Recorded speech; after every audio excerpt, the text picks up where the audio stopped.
নিবন্ধন না পেলেই তো এই তো না পেয়েই তো বসে গেছে অনশনে।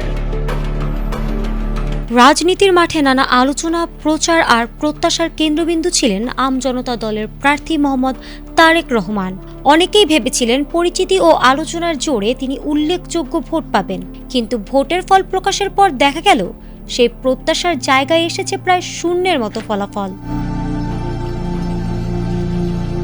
ঢাকা 12 আসনে প্রজাপতি প্রতীক নিয়ে প্রতিদ্বন্দ্বিতা করেছেন মোহাম্মদ তারেক রহমান। তিনি পেয়েছেন মাত্র 1044 ভোট, যা এই আসনের মোট বাতিল ভোটের সংখ্যার চেয়েও কম। এখানে মোট বৈধ ভোট পড়েছে 1,22,268টি এবং বাতিল হয়েছে 2,444টি ভোট। এদিকে আসনটিতে বিজয়ী হয়েছেন জামায়াতে ইসলামীর প্রার্থী সাইফুল আলম। দাঁড়িপাল্লা প্রতীক নিয়ে তিনি পেয়েছেন 53,773 ভোট। তার নিকটতম প্রতিদ্বন্দ্বী বাংলাদেশ বিপ্লবী ওয়ার্কার্স পার্টির সাধারণ সম্পাদক কোদাল প্রতীক পেয়েছেন 30,963টি ভোট। এছাড়া স্বতন্ত্র প্রার্থী ফুটবল প্রতীক পেয়েছেন 29,869 ভোট।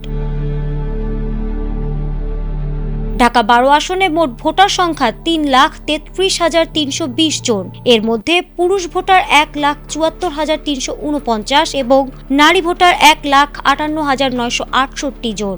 সব মিলিয়ে আলোচনার কেন্দ্রে থাকা এক প্রার্থীর এমন ফল রাজনৈতিক অঙ্গনে নতুন করে প্রশ্ন তুলেছে। জনপ্রিয়তা কি সত্যিই ভোটে প্রতিফলিত হয়, নাকি বাস্তবতা আরও কঠিন? ফারহানা হক, এটিএন বাংলা।